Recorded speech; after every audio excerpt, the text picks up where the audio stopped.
Britain votes on leaving the EU. The fight heats up over the next Supreme Court justice, and experts predict a major earthquake for Southern California soon.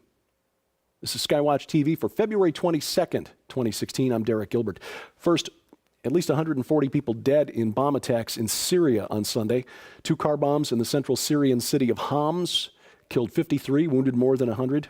In Damascus, a pair of car bombs and 2 suicide bombers left 83 dead, more than 180 injured, near the Shiite shrine of Sayyida Zainab. Not surprisingly, the Islamic State claimed responsibility for those attacks. It appears that Israel's diplomatic mission to Moscow was a failure. The head of Israel's foreign ministry met with Russian Foreign Minister Sergei Lavrov to try to persuade Russia to back off on its bombing campaign in southern Syria. Refugees are flooding toward the Syrian borders with Jordan and Israel, but the bombing continues. Now, it could be a couple of different goals in mind here. Besides crushing rebel resistance in the south and freeing the strategic town of Daraa near the Jordanian border, the goal appears to be protecting the Druze enclave in the mountainous region north of the Israeli border. Now, the Druze are a religious sect. They split off from the Ismaili branch of Shia Islam in the 11th century. They consider themselves descendants of Jethro, Moses' Midianite father-in-law. About 750,000 of them live in those mountains north of Israel. That's about half the world's population of Druze, and they're supporters of Syria's President Bashar al-Assad. So, this secondary goal of Russia, by protecting the Druze, could be to impress the Kurds in northern Syria to align with Russia, as opposed to the United States, which is sitting back and watching Turkey fire artillery shells at Kurdish positions in northern Syria. And oh yes, while Turkey also sends weapons and fighters across its borders to the Islamic State. NATO has warned the government of Turkey that it will not support the Turks if they provoke a fight with Russia, which is good because Turkey is the one trying to pick a fight, apparently. Seems that they hope Article 5 of the NATO Charter will force Europe and the United States to jump in on their side if a shooting match begins. Sort of like the little kid on the schoolyard who picks a fight with somebody bigger, knowing that his even bigger older brother has his back. Meanwhile, Iran turned up in Moscow, dropped a really big check on the desk in front of Vladimir Putin and said, "Build us a world-class army, please." That check had a 14 on it, followed by 9 zeros. $14 billion and a really long shopping list, including high-tech advanced ballistic missiles, Su-30 and Su-35 fighter bombers, top-of-the-line T-90 battle tanks, heavy artillery, rocket launchers, various and assorted other things. The proposal is to acquire all of these weapons over the next 10 years. Now, Western military analysts say this is unrealistic. Russia's defense industry is having trouble keeping up with the demand from its own military, which is using up a little artillery ammunition these days in Syria and in Ukraine. Plus, they have existing contracts to supply weapons to China and India. Now, while it's unquestionable that Iran is a state sponsor of terror and no friend to the U.S. or Israel, in my view, Saudi Arabia and its Sunni allies in the Persian Gulf have more to worry about from Iran than we do. Sunnis and Shias have been fighting each other since the 7th century.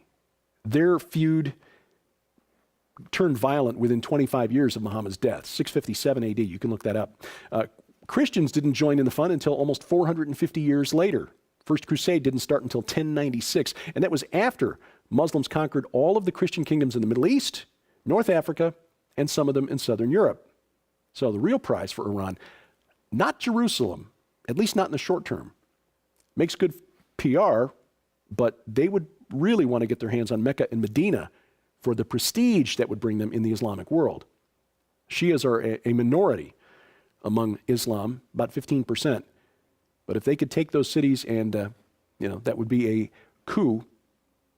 And then, of course, then go for Jerusalem. However, Iran's proxies in Hezbollah more than happy to make trouble for Israel. Hassan Nasrallah, the leader of Hezbollah, last week threatened to hit the ammonia plant at the Israeli city of Haifa with a missile, calling this Lebanon's nuclear bomb because the release of that deadly ammonia gas in the city would kill tens of thousands of people, according to Nasrallah. The city of Haifa responded with a press release, kind of tongue-in-cheek, thanking Nasrallah for bringing the subject up and expressing its hope that the government of Israel would hurry up and move that ammonia tank out of missile range. Those plans are in the works. Speaking of, by the way, Israel and the U.S. kicked off its biannual air defense exercise today. However, U.S. participation in this exercise is at its lowest level in 14 years, probably reflecting the relationship between President Obama and Prime Minister Netanyahu. The world may have hit a speed bump on the road to Babel. The United Kingdom voting this summer on leaving the European Union. Vote takes place on June 23rd. There have been growing calls in the UK to leave Europe. In fact, the UK Independence Party drew 13% of the vote in last May's general election. So this could be a possible hitch in the plans of the globalists. Although if past history in the EU is any clue, any guide, as with their do-over in Ireland on the vote for the Treaty of Lisbon in 2009, the EU may just compel British voters to keep voting until they get it right. London Mayor Boris Johnson came out in favor of a leave vote over the weekend, took Prime Minister David Cameron by surprise. Johnson texted his intention to support the leave vote 9 minutes before he went in front of cameras and announced it to the press. This, even though Johnson was promised, apparently, a very powerful cabinet position by Prime Minister Cameron in exchange for his stay vote, of course. Johnson, by the way, by doing this, may just have guaranteed that he'll be the next Prime Minister of the UK. High-ranking military officers in Britain taking to the airwaves to convince the public that leaving the EU would be bad for British security, that somehow their military safety depends on being a part of the European Union. But not all British military officers are on board with this. Retired General Mike Jackson told a reporter, security is NATO's job, not the EU. Of course, that's what the globalists want, all under one roof. Perhaps another crack in the globalist facade regarding the European Union. A German plan to bail in owners of European government bonds could drive other nations out of the EU, specifically Italy, Italy, Portugal, and Spain. This plan, which has the support of the Bundesbank, which is Germany's central bank, and the powerful German finance minister, would require bondholders of sovereign debt to cover losses on any of those government-issued bonds before the European Central Bank would step in and bail out whatever was left. This could lead to a self-fulfilling prophecy. Several of those nations are, well, in Europe, are trying to balance unsustainable debt loads, frankly. Bondholders of sovereign debt issued by those nations under a bail-in plan might feel compelled to dump those bonds so that they wouldn't be the ones left holding the bag if and when the bonds actually became worthless. So Italy, Spain, and Portugal, under a normal system, if they had their own national currency, could protect themselves somewhat through currency manipulation, but they're all part of the Eurozone. So one analyst said that if he were the government of Italy, if this bail-in proposal is accepted by the European Central Bank, he would recommend the government of Italy drop the euro, reissue the lira immediately in order to avoid going bankrupt. Now, closer to home, in the U.S., experts at NASA and the U.S. Geological Survey say that there's a high probability of an earthquake, a major earthquake in Southern California in the very near future. This subject comes back to the forefront because of a magnitude 4.8 quake that hit in the Sierra Nevada mountains last week near the town of Big Pine. Geophysicists at the Jet Propulsion Lab say a quake of magnitude 5 or greater will strike with almost 100% certainty within 60 miles of Los Angeles within the next 3 years. Repeating, a quake of magnitude 5 or greater within 60 miles of LA within the next 3 years. Experts at the USGS also predict a major earthquake, although their time frame is a little longer. They put the chances at better than 99% of a 6.7 quake. That's about the strength of the one that hit Northridge back in '94. They're looking out to about 30 years. Come out of her, my people. The fight over the replacement for the late Justice Antonin Scalia, which, by the way, went public faster than the conspiracy theories about his death, prove a point that may be obvious to you, so forgive me if I'm stating the obvious. Republicans declared almost immediately that President Obama, because he's a lame duck, should not appoint the next justice to the Supreme Court. Democrats immediately firing back that Republicans are hypocrites. They say they love the Constitution except when it's inconvenient. So this fight, though, really drives home a point that had never occurred to me before. I mean, I remember from classes in high school, when we studied the Constitution, we've got the three branches of the government in the United States, which are supposed to balance the power so that no one branch of government dominates the government, dominates the people. Obviously, what we've got in the last couple presidential administrations is a Congress that is happy to be number 3 in the pecking order in the branches of the federal government, between the branches of the federal government. The fact that confirming a Supreme Court justice has become so contentious, so vicious in recent years here in the United States proves that the Supreme Court is not an impartial judiciary body that rules with complete objectivity on matters of the law.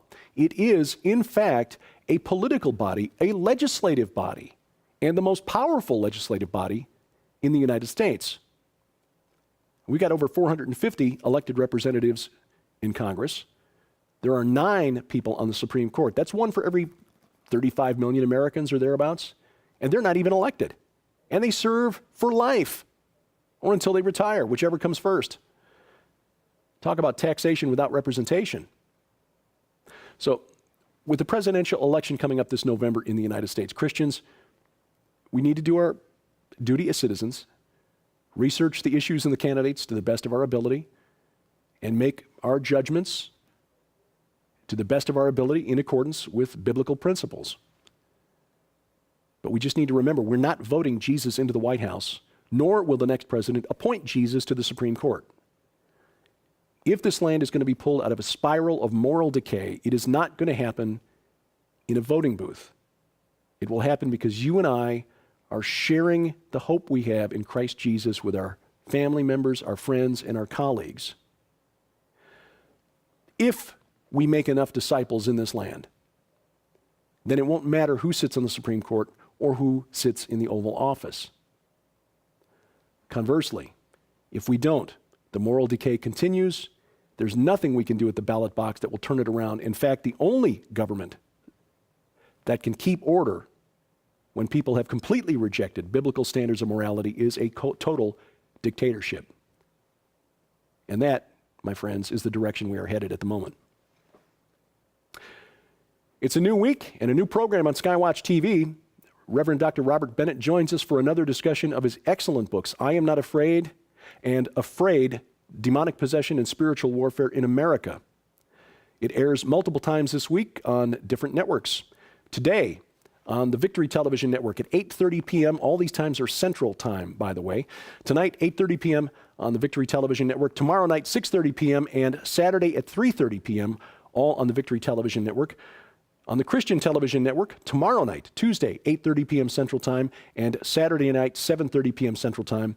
And then on the Cornerstone Network, Wednesday afternoon at 3:30 p.m., again, all times Central. And for a list of channels, outlets, where you can find those networks that broadcast SkyWatch TV, log on to skywatchtv.com and you'll find a link to the channel listings in the very top menu bar. And of course, being Monday, the program is now available on the SkyWatch TV channel on Roku.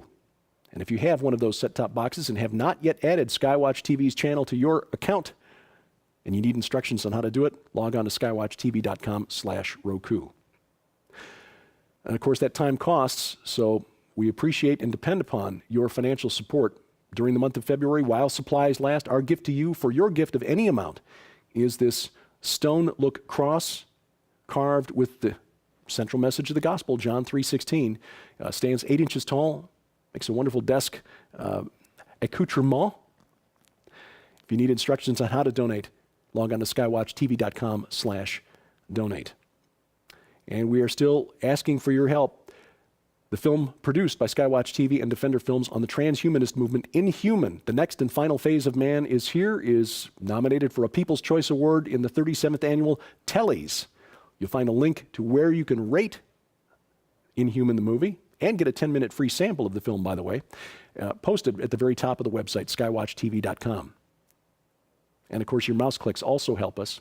Click like, click share, click subscribe, and that little subscribe button is on this side of the screen, I think.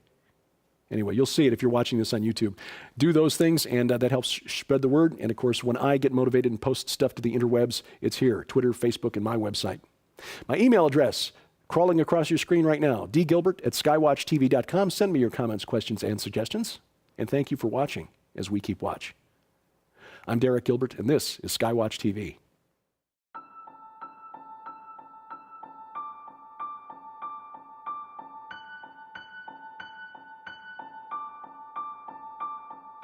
From the time she was little, Nita dreamed of horses. Every childhood fantasy rode on the back of a heroic white steed, coming to save the day. I don't know how long I've had this love in my heart for horses. It's just always been there. And when we were little girls, my sister and I would play all day long. I was always the white horse and she was always the little pink pig.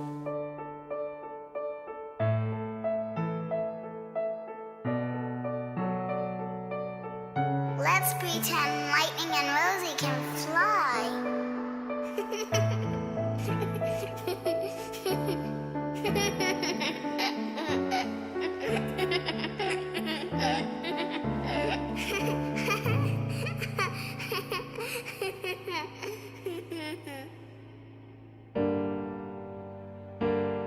But everything changed in a heartbeat. On December 9th, 1971, a tragic car accident claimed the life of my dad and my best friend and my little sister. And I wondered after that if there was anything left to believe in.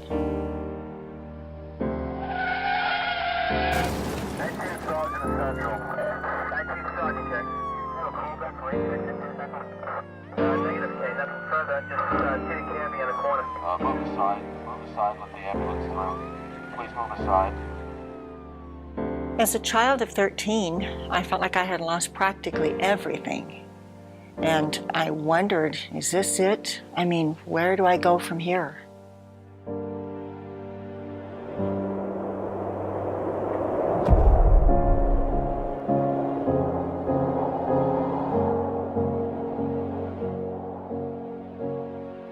I could not have imagined back then how God could use horses, of all things, to restore my faith and vision for the future.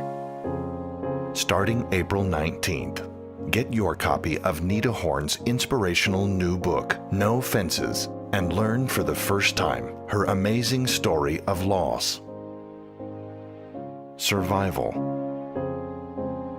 determination, and healing. How the vision and love God gave her for these beautiful and majestic animals eventually led to the 150-acre Whispering Ponies Ranch, a general retreat facility, as well as a premier training location that specializes in using and gifting therapeutic animals to benefit the herding. Other care facilities, schools, and ministries across the nation. When God puts something in your heart, it's there for a lifetime.